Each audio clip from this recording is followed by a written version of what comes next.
So, SnowRunner Hard Mode. I've been waiting for this mode for a year since the SnowRunner came out. In fact, about halfway playing through the game I gave up because it was just too simple. So I decided to wait until the hard mode was out. And as soon as it appeared on the public test server, that's all I concentrating on playing. And as soon as I exited garage for the first time, I was very surprised to see that parked right next to the garage, I had repair trailer with some stuff in it, and just down the road I had a fuel trailer. What's the point, I thought, having this broken truck right here and then having a repair trailer right there?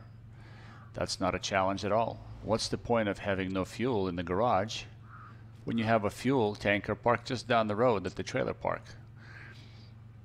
So I was a little bit upset, and I decided to delete all these trailers, except for this one. That's used for the mission. But I deleted every trailer I came across: fuel trailers, repair trailers, trailers with cargo, including the cargo itself. And that's how I played my first game, because I wanted to pay for my fuel, I wanted to pay for my repairs, I wanted to buy my own trailers, and I thought that the hard mode was not quite a finished product at that point. However, I've rethought all of this after I finished Michigan, all of it, without ever using a game trailer. And I realized I didn't have a lot of money left to purchase other trucks or other things that I wanted to purchase at that stage. So the question that I decided to ask myself, does this game have enough money to do that kind of stuff? Or should I play it the way it was designed, with trailers positioned here? That was partially answered when I just got introduced the game to my friend after this Phase 4 was already released. And he started playing the game in hard mode right away as a new player because he wanted a challenge. And immediately he started calling me and asking, well, how do I do this, or how do I do this? So now I started to realize why this trailer is parked here, why there are trailers parked with cargo and the fuel trailer nearby, because new people getting into the game might actually start it in hard mode. And this will give them an idea on how to play the game, first of all.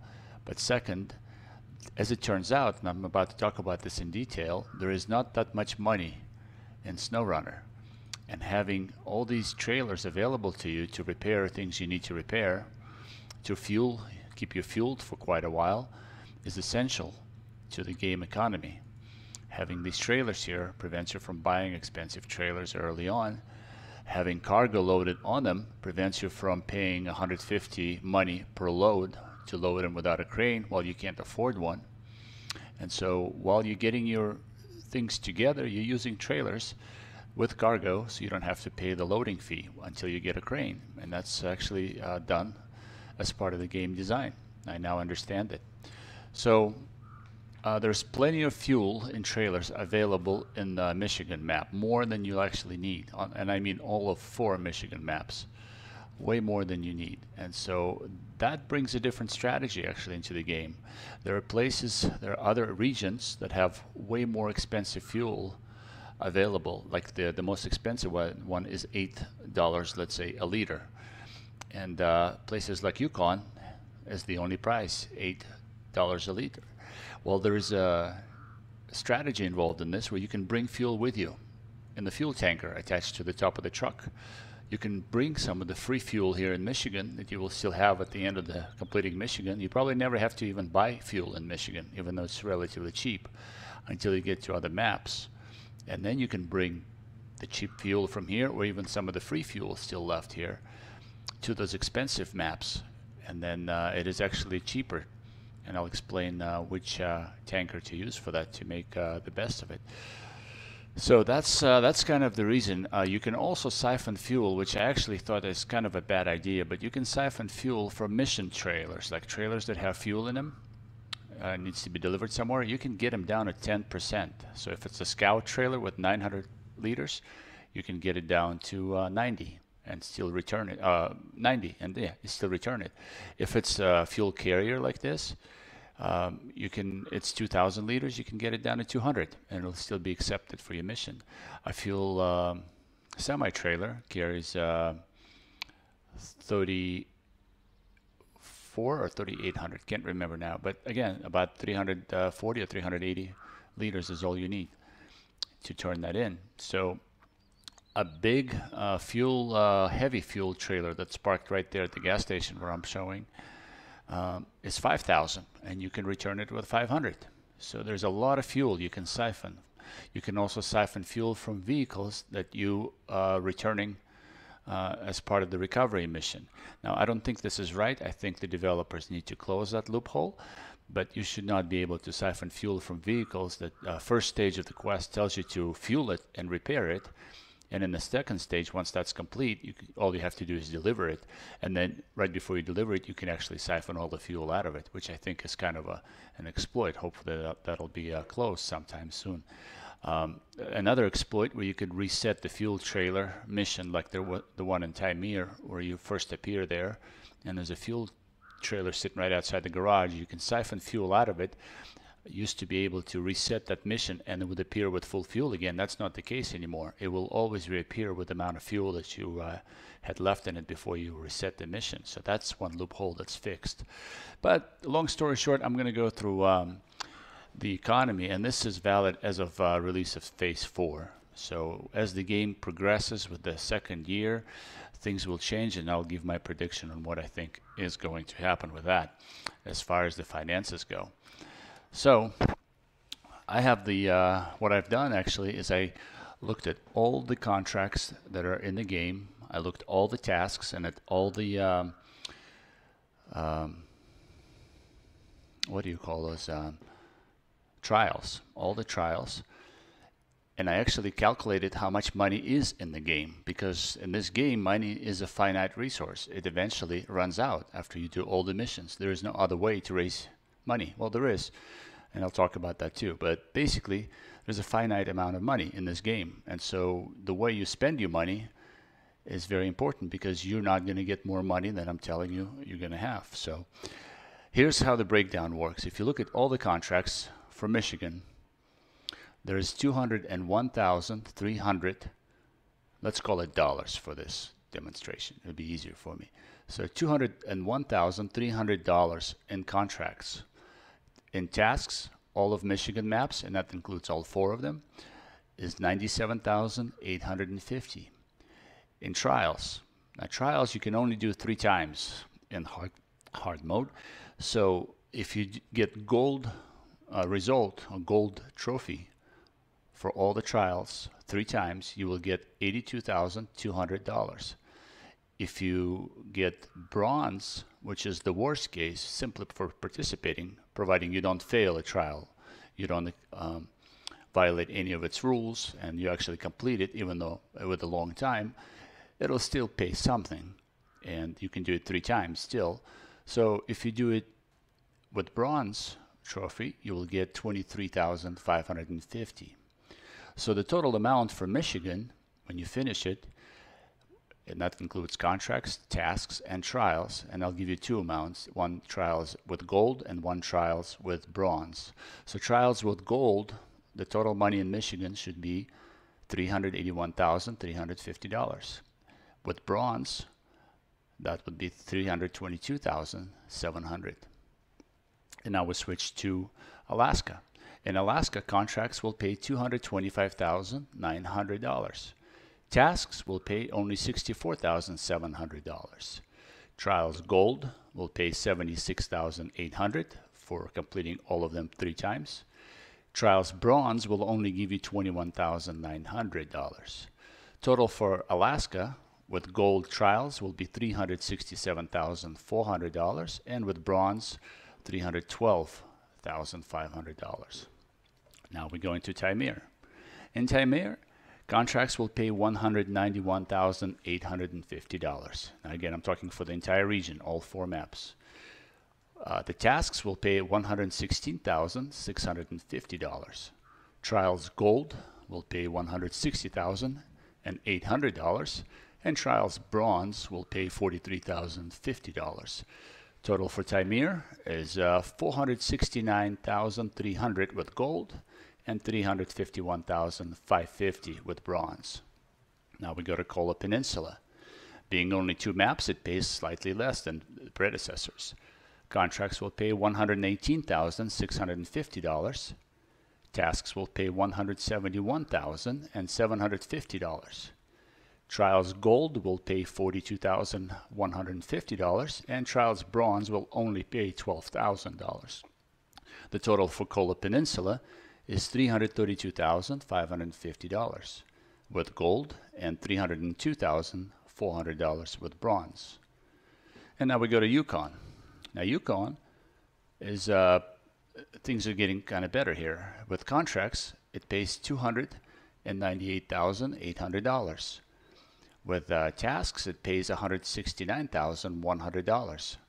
Trials Gold pays $74,100, and again, it's for 3 times completion of every trial. And Trials Bronze only pays $21,000. Total for Uconn is $542,000 even for gold trials, and $488,900 for bronze. Wisconsin will pay $227,250 in contracts, $247,250 in tasks, $77,100 for Trials Gold, and $21,750 for Trials Bronze. Total for Wisconsin is $551,600 with gold trials and $474,500 with bronze. And now we're in the Amur region. The Amur region is the wealthiest of all the maps, and so that sets a trend on how things might be looking in the future, although future phases like phase 5, 6 will most likely have, and 7 will most likely have 2 maps, so again the profit may not be that high, while hopefully the last one, 8, will be large like Amur and will pay more, but we'll see. So Amur contracts will pay $383,850. Amur tasks will pay $376,000 even. Trials in Gold will pay $172,050, and Trials in Bronze will pay $48,900.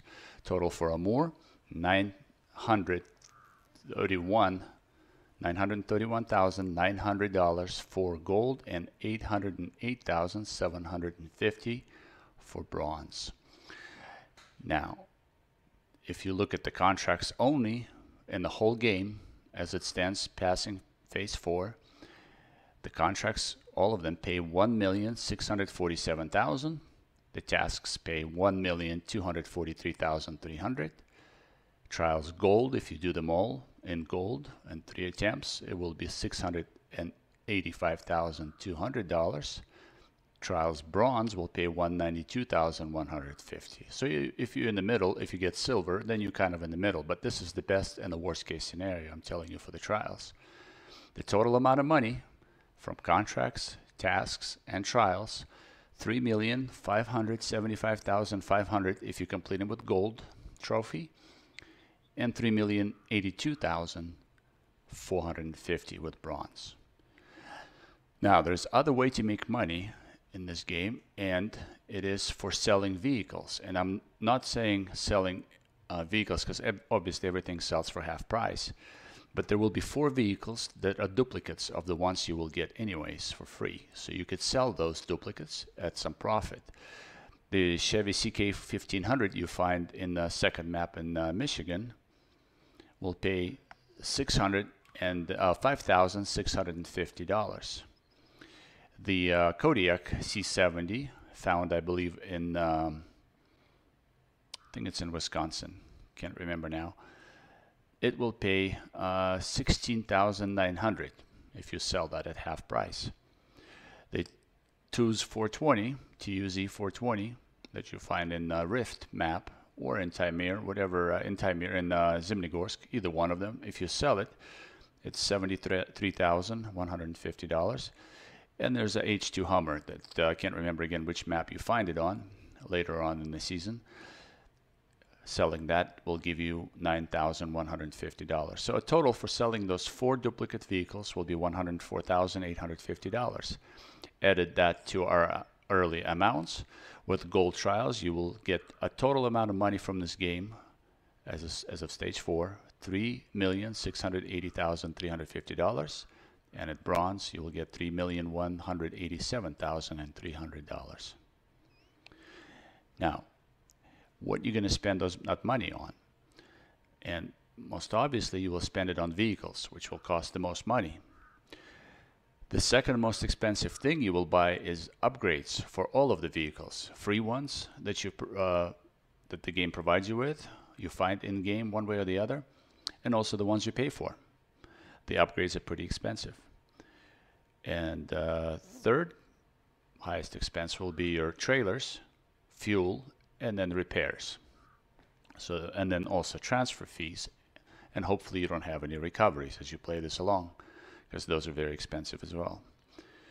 So if we look at the vehicles that you need to purchase, there's 57 vehicles in the game as of release of Phase 4. 29 of those vehicles are free. You get them through exploration or through completing tasks. So 28 vehicles need to be purchased. The total amount of money that 28 vehicles cost is $2,523,600. Now, when I'm talking about the upgrades can get pretty expensive, especially the winches on heavy trucks. When you get certain upgrades, for example, suspension. Suspension is always truck specific, so it will be free. Once you find it, it's free. Also, a lot of engines are engine specific. For example, there's an engine for Ford F-750 in the Mundra, and it's a specific engine for that truck. It's the best engine, so it's free. The intermediate engines fit other trucks as well, but you should not be spending your money on intermediate items and instead find the most expensive or the best engine that you're looking for that particular truck, especially if it's unique for that truck. Oh, by the way, you are also going to be spending money on add-ons such as crane and other things like that. So that's, I guess we can use that as upgrades. But some engines in heavy trucks will be very expensive. They're one of the best engines for the heavy trucks, and it's shared among many heavy trucks. So you can get the first one for free, but then the rest you have to buy. They're over $22,000, I believe. So that adds up pretty quickly when you have to mount it on 7 or 8 trucks. Also, I just did the rough math of about $40,000 in upgrades per truck, and if you upgrade 57 of them at that rate, you will need just slightly over $2 million in upgrades. As I said, the game has only, in the best case scenario, $3,680,350. But if you add the amount of money you need for the purchase of the 28 vehicles, plus the amount of money you need to upgrade all of your vehicles, including the free ones, it comes up to about $4,803,000. So we're about $1,156,000 short of amount that we need in this game as of release of Phase 4. So what does it mean? Basically, it means that you cannot upgrade all of your vehicles. You will have some money left if you just buy the vehicles, all of them. You will have about $1,100,000 left. That's money for fuel, trailers, and other things. You can get some upgrades. You can get for example, advanced winch for the heavy truck, but you can't put it on all of your heavy trucks. So when you deploy a heavy truck, you might have to dismount the winch and put it on a different truck. Same thing with an engine. So keep your stock engine, because you might have to dismount the best engine, and the only way to do that is by having a stock engine, at least on one truck. So it actually adds a little bit of I guess you can say strategy, where you can just upgrade all of your trucks and have them in best condition, but have to manage those parts and switch it from truck to truck in order to, not run out of money. Eventually, it's gonna happen. Looking into the future, what I think should happen, and as the new expansions and new seasons release, obviously more money will follow with contracts, tasks, and trials. However, as we know, the developers like to add trucks. So some trucks will be free. Some trucks might be... Oh, by the way, the 57 trucks I mentioned, that includes the paid DLCs, the 3 paid DLCs that are out as of today, and includes the free DLCs as well. So it doesn't include the pre-order truck, which some people got. But anybody buying a game today can have 57 trucks in their garage, theoretically. So new trucks will come out. Some will be free, but they still need to be upgraded. Some will be paid, meaning they will be free as part of DLC, but you have to buy them in the garage. Like the two free trucks we got as a 1-year anniversary. They were free for the players, but you had to be purchased in the garage first in hard mode. So they cost money as well. So as the new seasons will add money, they will also add trucks, which will cost money to buy and upgrade. What I'm saying is the situation of being short on money may not change for a long time unless developers specifically start to address that situation. I think they really should, because once you buy all your trucks and you complete the entire game, there seems like you can only get all the trucks toward the end of the game when you have a lot of money, but by then you didn't really use those trucks, so what did you buy them for? So there would be a really nice system where developers would give us almost like, let's say, daily missions, so to speak. You know, that usually we take cargo or things from some kind of a warehouse, we deliver it to some kind of a place of business, let's say, or construction site. Well, how do those warehouses get replenished? Well, in Michigan, it would be the port. There is a port on Drummond Island where things could actually arrive once a week, let's say, and things need to be taken to different warehouses that pay, and there would be like a repeatable mission available, let's say, once a week for somebody. You know, same thing in Alaska. They got a port there, so you can deliver things to different warehouses that pays money. In Taimyr, there's a railroad yard. There's also a port, so you can actually deliver things that way. And, you know, there could be, you know, 1 week could be one map, 1 week could be another, or somehow, I'm not sure, but at least it would give us repeatable way of making money. So we would continue to upgrade our fleet, continue to have enough money to buy fuel to drive around the map, even if we just want to drive, just to replace some of the memories that we've been through. So I think there's still some tweaking, and maybe that's a plan. Maybe that's what the developers are planning to do. So this is my quick little rant on how much money is available in the game, and it's up to you how you want to manage it. But my suggestion is with fuel, there's a lot of free fuel in early maps, so use that free fuel. If some of those what I call loopholes with draining fuel from the recovered vehicles and mission trailers are closed, then you know it should be compensated by higher prices or maybe other tasks that are available, because otherwise there will be a real shortage of money toward the end of this game for people who want to buy a lot of trucks. And what's the point of having all the trucks if you can't buy them? You can't sell trucks, because if you do, you lose half of the price. So if you sell a truck, you can forget about getting it ever back. You'll eventually get to the point where you're going to be running out of money. So that's as far as strategy with fuel. You can bring fuel with you to definitely to Kola Peninsula. Actually has a $6 fuel at the starting map. Uconn has the most expensive one at $8, and I think things get better in Wisconsin and more, although you might still have to tanker fuel with you from Michigan. Now the best way to tanker fuel, and I don't have much unlocked on this map. I've just entered the garage here at Urska River, but by pressing the wrong button. But the best way that I can think of is, let's go to truck store, and we'll go to, I believe that would be in the heavy category. Let's just go, and I'll cycle through all of them. But there is one truck that can carry, that you can transfer fuel with from one map to another, that will carry the most amount of fuel. And that truck is, it's the Western Star, that one. It's the International Paystar 5600 TS. So if you look under frame add-ons, there is a tanker available here, like this. Now that tanker is also available on the Azov, but Azov you have to buy, and this truck is free. So this tanker carries 2,800 liters of fuel. This truck should be your tanker permanently. You will go to Michigan, you load it up at $2 fuel, $2 a liter, and you can transfer it to another map for $3,500.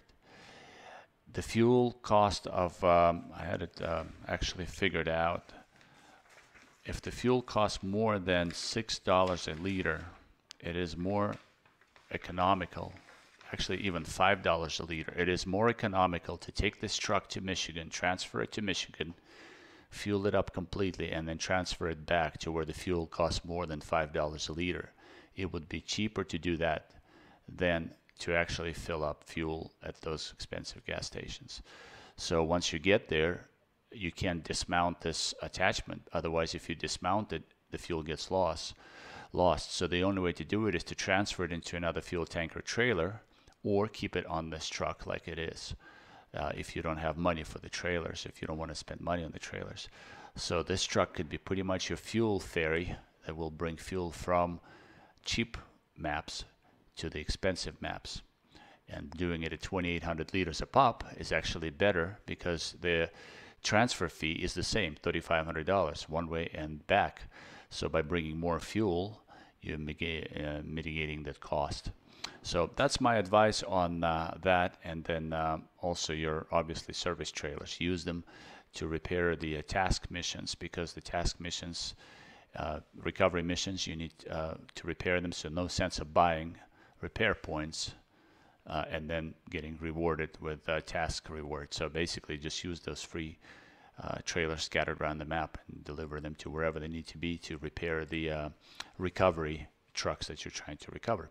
So that's basically in a nutshell my advice on the economy in SnowRunner. Hopefully developers didn't do this on purpose, made this money crunch like this. Maybe it was just an oversight, and hopefully they'll provide us with more replayability, with more missions that can be replayed in all the regions as we progress through the game. Again, thanks for watching.